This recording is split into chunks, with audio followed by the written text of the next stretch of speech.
You are a big tech bull. You're always bullish on big tech. Your price target of 500 implies about an 18% upside from where Microsoft's trading right now. The average on the street's 470, so you're a bit above the street. You've been on a world tour. You've been on a U.S. tour doing customer checks. What are they telling you about AI pilot adoption? And also, what does that mean for monetization? The AI revolution's here. I mean, we're actually seeing the monetization. And as an example, we think 7 of every 10 Microsoft customers are going to go down the Copilot route. You go back 6 months ago, that was 2 of every 10. Frank, I think when you put numbers around it, 25 to 30 billion incremental cloud for Microsoft. They're in the driver's seat. This is an iPhone moment for Nadella and Redmond. All right, you said it's an iPhone one before. You also said it's going to be an accelerant for their cloud infrastructure business known as Azure. So we're going to show the audience. Microsoft has about 37% of the market share. AWS is the leader. How much more market share could this potentially lead to Azure gaining? I think they could gain incremental 10 to 15% market share over the next 2 years. I mean, to put some numbers around it, for partners think for every $100 of cloud spend with Microsoft and Azure, there's an incremental 35 to 40 of AI spend. And I think when you start to put numbers around it, they're in the driver's seat of this AI revolution. As much when we talk about Nadella, what Nadella has done in the past, now going forward, we are really starting to see the monetization. And that's what the checks are showing us. Okay. Monetization's accelerating. So what are getting the partners and their customers so excited about AI and the Copilot? Is there something in particular? Is there a certain feature? Use cases. Okay. I mean, it all comes down to, we could talk about the AI revolution, Jensen, NVIDIA. The use cases, the moment's here. And we're seeing use cases 5x from where it was, called 4 or 5 months ago. And I think that's the key. Microsoft, what you're seeing on Copilot is use cases, of course, names like Palantir and others that will benefit MongoDB. Now the second, third, fourth derivatives, but it's all being led by Copilot. AI it really does not even start without NVIDIA and Microsoft, and that's what we're seeing play out. So you're saying there's various use cases. It just depends on the customer, whether it's healthcare or supply chain, whatever it is, but they're just finding active use cases that make it worth it for them to pay the money and pay up for this. With the ROI. Okay. And I think that's really how it's resonated in terms of what Microsoft's selling. Copilot Accelerator. All right. So you mentioned you want to put some numbers on it. We're going to show the audience. This is a bar chart. So this is Azure growth. This stock can sometimes trade on Azure growth. So back in Q1 of 2023, Azure growth was above 30%. It was 35%. We've seen here it's had some ups and downs. Give me a sense, with AI Copilot, how much of a boost to the growth of Azure? You can see it has growth, but it's kind of decelerated from prior to from Q1 2023. How much growth do you see this creating when it comes to this business? I think it's going to be an incremental when you start to think about 50, 60, 70 billion. And just to give some numbers on that, Azure now, you start to now see that tick back up toward the 30% level. And I think that's important because they're gaining share versus Jassy and AWS. And you look what's happened with Google. Right now, it's all being led by Microsoft. And this is, I think we go into a quarter where this is going to be another flex the muscle moment for Nadella and Redmond. While we have you here, I want to touch on Arjun's report about some of the crackdown in Europe on big tech players. How do you view that? How serious of a threat is it to their business models? And also, Arjun mentioned some of the potential fines. Yeah, I think DOJ is probably more of a threat in terms of Apple. But right now, I mean, look, EU versus big tech. I mean, this is going to be a UFC battle, likely some business model tweaks and fines. But it just shows we are entering what's really good. We're really starting to see a bullseye in the back of big tech. But I think for now, bark's worse than bite from an EU perspective. We wouldn't be selling at any risk here. The European Union launching an investigation into Apple, Alphabet, and Meta under the new Digital Markets Act tech legislation. Other mega-cap technology companies could be next. And joining us right now is Gene Munster. He's Deepwater Asset Management managing partner. Gene, we've had about 24 hours or so to really think through what this is going to mean. Where are you thinking the longer-term implications, or what do you think the longer-term implications are? Becky, the headline, just to jump right to it, is that I think that this is ultimately noise, very similar to what's going on with the Department of Justice in the U.S. They all have similar storylines, but it is effectively noise. And I want to just quickly step back and frame in what's going on here. When it comes to the European Union, this Digital Markets Act, their goal is to try to level the playing field in their view. When it comes to Meta, this is related to data, and it is specifically that their subscription business doesn't provide enough of a free offering for consumers who don't want to share their data. When it comes to Google, let's just stop on that for a second. We don't provide free uses for customers who aren't sharing their data. I mean, it's an admission that sharing your data is the price of it. It's price of admission, I guess, for getting into some of these things. But it's a head scratcher to me, and ultimately these are businesses. They do need to make money, but I'm just simply framing in what the issue with the European Union is here. I can understand Meta's response is going to be just that, is that we have to have a business, either take the free product and sell the data or pay for it. In the case of Apple and Google, it's about choice, and specifically related to the App Store and users having to be able to choose presumably cheaper options of apps off platform where they don't have to pay Apple the take rate. So that's the kind of the framework here. And I led with my belief that this is all noise, but there is going to be a lot of noise around this. And just look at the intensity level that the EU has approached this at, and specifically is that they had to submit, the big three, or those companies had to submit, Google, Meta, and Apple, had to submit their resolutions to DMA in the middle of March. It was went into effect March 1st, but they really had to have it middle of March. A week after that, 2 weeks after that, they've already come out, the EU has come out and said they're non-compliant. It's going to take a year for the EU to actually cross their T's and dot their I's related to what this non-compliance is. They've said that. But I think it really speaks to this. We're just going to continue to hear a lot about regulation. I have a strong belief that it really doesn't matter. What ultimately matters is consumers love their products, and when they love their products, they will still continue to use all three of these companies in the future. yes, but if the fines, I mean, there's a massive amount of fines that can be levied on these companies. What is it, 10% of their global revenue if the regulators choose to do that? So even if consumers love it and continue to use it, regulators could have a massive impact on the profitability of these companies. Do you change your rating or change your stock price targets on any of them as a result? So we continue to own Google, Meta, and our flagship Titan Fund. We continue to believe that this is ultimately noise. And even with, let's just put those fines into perspective. Of course, these companies make a lot of money. Apple makes about $100 billion a year. The fine for Apple, if you do the headline number, it's just under $40 billion, a big number. Google is the most fined company by the EU. The biggest fine was about $4.5 billion in 2018. And so we're talking about fines in just orders of magnitude higher than what the EU has fined in the past. But even so, I think that, and by the way, those fines there's an accelerator to them where they can charge up to 20% of revenue. And so I think it is a ton of bark. There's not going to be much bite here because ultimately I think that their case, this isn't U.S. law. I'm not an attorney, but I just don't think that their case is going to hold merit to have those kind of fines. I suspect the fines are going to be record fines, still sub-$10 billion for these companies. You said you still own Meta and Alphabet. You did not mention Apple. Have you sold out? Well, we continue to believe that this is a great company to own. We continue to believe that they are going to do some profound things in AI. And it's just simply a risk reward, and specifically related to the quarter, the March quarter. What really caught my eye last week wasn't everything that was going on with the DOJ, but was Tim Cook's visit to China. Some say it was to prop up some of the sagging iPhone sales.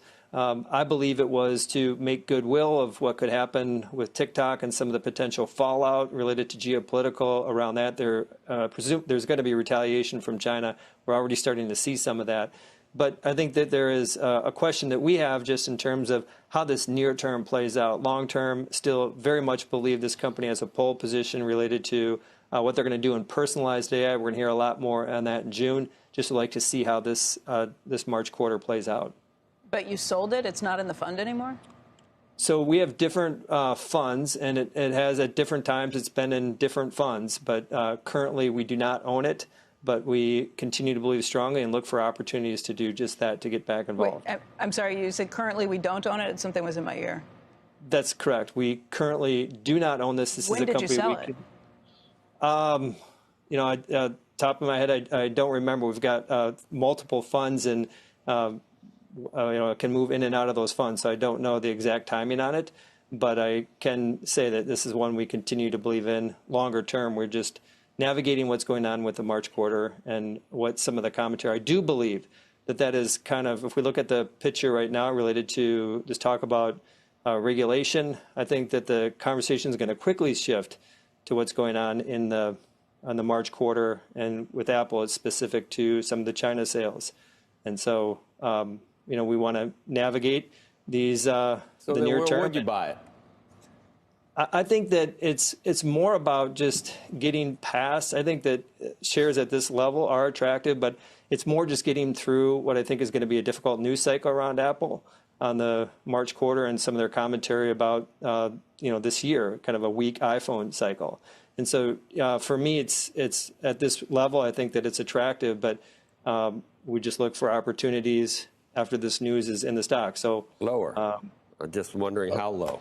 Yeah, it's actually just knowing that we think that there's going to be some concern coming into the March quarter. We think that the stock can go lower, but not significantly lower. The markets join us now, Anastasia Amoroso, Chief Investment Strategist at iCapital.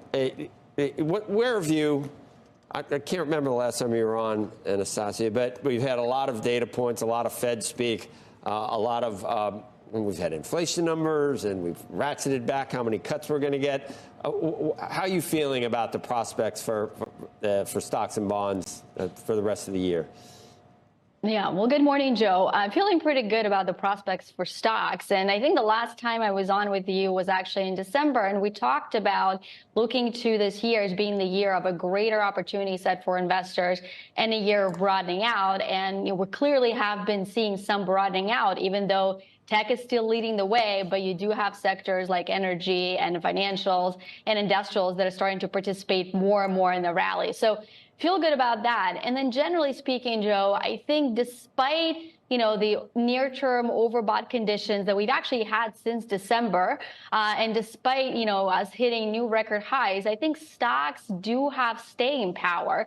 And I think the big development in the last few months has been not only do we have the prospect of the Fed cutting interest rates, but we now have growth that's once again surprising to the upside and is remarkably resilient. So that's why stocks have been in such a sweet spot, because multiples are supported by the prospect of rate cuts, and revenues and margins and earnings are supported by better than expected economic data. So I think that's the status quo that can continue for a bit. It's the opposite of what we were worried about, and it's the greatest situation you can have. I mean, stagflation's the worst, where you have high inflation and stagnant growth. And if you have strong growth and declining inflation, I guess we shouldn't be surprised why that's happening. Why? Can you explain gold's breakout, Anastasia? Yeah, well, I think there's a number of reasons for that.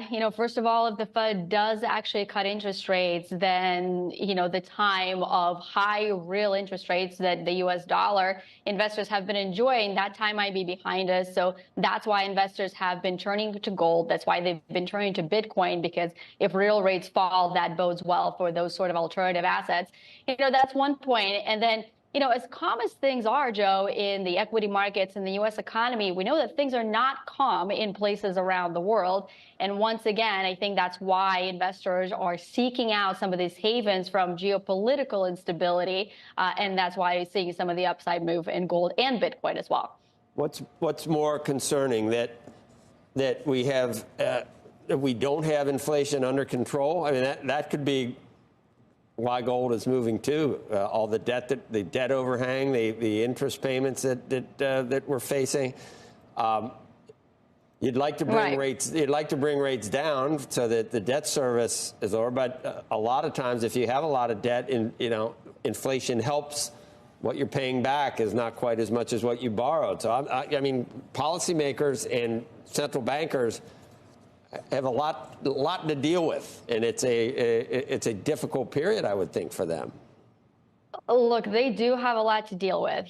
First of all, I want to make 2 points on that. First of all, with core PC expected at 2.8%, that's to be reported on Friday, that gives a lot of wiggle room for the Fed to cut interest rates. And so, while there might be some concern that inflation stays sticky around these levels, I do think we are on that downward trajectory. So that gives the monetary policymakers wiggle room. But, there is a big concern that we sort of haven't talked about since August to October period of last year, which is the $26 trillion of the U.S. government debt that needs to be refinanced over the coming years, and is being refinanced at much higher interest rates. We just had an update from the Congressional Budget Office about sort of this unsustainable trajectory of the U.S. government debt. And look, Joe, if we were talking about this, 10 years ago, and a lot of clients were asking about how concerned we should be about the debt, you don't have to have a concern if interest rates are zero. But if interest rates stay at 5.5%, or maybe they fall to 4.5%, that's still a mountain of debt that needs to be refinanced. So I do think that as a nation, as a government, we need to address that trajectory. And perhaps that comes from different levers that we can pull, raising revenues, but also cutting expenses. But the key thing is we need to have the willingness to fix that before the market start to push us in that direction. The tech trade is tired or not at this point? Well, near term, right, if you look at the, again, overbought conditions, we've been there since December, but I am still a big tech bull. And, look, the artificial intelligence hype, people say that maybe it's hype and maybe it's tired. But the thing is, if you take a step back and if you think about the massive amount of data that we have in the world today that we're not doing anything with, I think some of the numbers from Google from years ago, we're analyzing 1% of the data that we have today. We can't possibly humanly process the rest of it. So if you think about it from that perspective, the possibility to make use of our data using artificial intelligence is not a multi-quarter, it's a multi-year, maybe multi-decade opportunity. So when I look at it from that perspective, that's a trade that's certainly not tired. And then the other thing, Joe, that's really notable, we had some updates from NVIDIA and Broadcom and Microsoft and a few others. And what's evident is that hyperscalers right now are hyper-focused on investing in the entire AI ecosystem. And that's not just, one data center here is there, but it's everything that goes along with it. So it means you need the compute, and the likes of NVIDIA benefit. You need, some of the networking connectivity chips. You need some of the storage and memory and so forth. So what's really interesting to me is I don't even think the tech trade is tired, but I think the AI trade is actually broadening out, and it's a tide that's lifting a lot of boats. Right. You don't even have to pick the AI winners, because it's going to be used by almost all of technology is going to, in some way, could benefit theoretically from AI. So you can just maybe. Well, the tech companies are going to enable it, and that's why you stick with them. Joining us here at Post 9 is Goldman Sachs chief U.S. equity strategist David Kostin, whose that 6 handle made a splash earlier in the week. David, are you prioritizing what's most likely here on these different scenarios? Carl, what's most likely is the market's flat from here to the end of the year, 5,200. That's the target. It's expectation that you have modest growth in earnings, around 8%, looking into this year, and 5% into, or 6% into calendar 2025. That's the trajectory of profits. And the valuation, it's really important to break it into two pieces, to think about that equal-weighted index, SPW, trading at 17 times earnings, which is expensive, almost a 90th percentile, and the premium that the aggregate SPX index trades relative to the equal-weighted index. That trades at 21 times. It's kind of aggregate, about 25% premium, 17 to 25. That dynamic suggests the market is likely to be closer to around 5,200. That is our baseline. Now, we created or thought about some different scenarios, a catch up, a catch down scenario. Could be, pretty broad ranges, 4,500 on the lower end, and 6,000 would be on the upper end, to your question earlier. And that would be a scenario that you have the large cap exceptionalism, mega cap exceptionalism. Those stocks have multiple increase. That's less probable in our view. Maybe it's a little bit higher. You get some catch up. Maybe it's not 5,200, perhaps 5,800 would be a optimistic scenario, Carl. But I think our general forecast, our framework, what's priced in the market is 5,200. Are you moving your S&P earnings number? No. We're right on line with our expectation.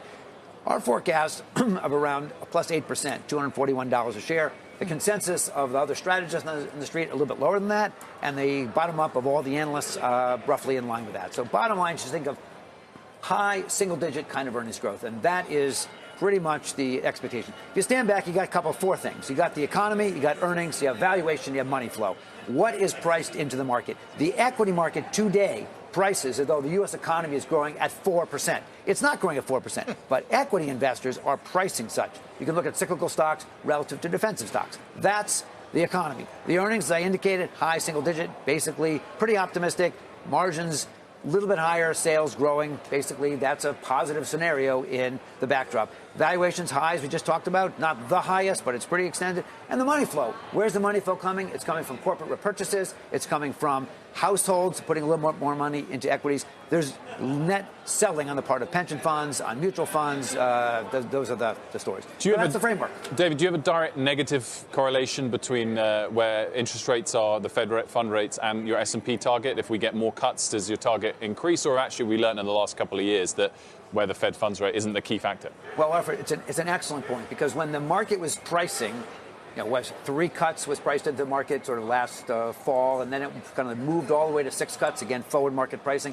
The smaller cap stocks rallied dramatically. And that's this idea of the equal weighted index, if you will, having a catch up. So to the extent that there is more cuts than is currently expected right now, that would be a positive for a broadening of the market. To the extent that there are fewer cuts, Goldman Sachs economists expect 3, forward market pricing roughly around that level. If it was 2, then that would be more supportive of larger cap, better balance sheets, more, the mega cap stocks continuing to do better. So that's kind of how I think about your question. Us now, DVX Ventures CEO John McNeil. John was president at Tesla, overseeing global sales as well as delivery and services, and now sits on the board of GM. Very good to see you, John. Thanks for joining us. Nice to see you. I was interested, big picture, first of all, on the kind of sales tactics we've seen out of Tesla in the last year or two, particularly when it's sort of quite high-profile tweets from the CEO to say, we're going to cut the price, it's coming soon, and whether that is only ever going to be a successful sales strategy in the short term and sort of undermines the pricing power that perhaps Tesla previously had in the long term. I think it not only undermines the pricing power, but it also depreciates cars that people have already bought. And that's, I think, a bigger issue. If you purchase a Tesla and the price keeps dropping and the value of your car keeps dropping, it could be below your loan. And that means people are upside down in their loans. And that means they're probably not going to buy a second car from that manufacturer. So you've got to be really careful in this industry around long-term pricing strategy and predictability for consumers. So do you see this as real sign of desperation or just short-sighted tactics or what? I think this is, as they've said, this is to keep their factories humming. And so when production slows down in a factory, it can really affect your margins. And so I think the main goal here is for them to keep their factories busy. What is the biggest source of competition now for Tesla, but more broadly the U.S. automakers, but the U.S. EV parts of the automakers? Is it the Chinese players? I mean, the quality of European EVs is really caught up from the traditional German names? I think that's right. I think it's all of the above. So BYD is maybe the biggest competitor in the world. They've become the largest producer of EVs, and they're out of China.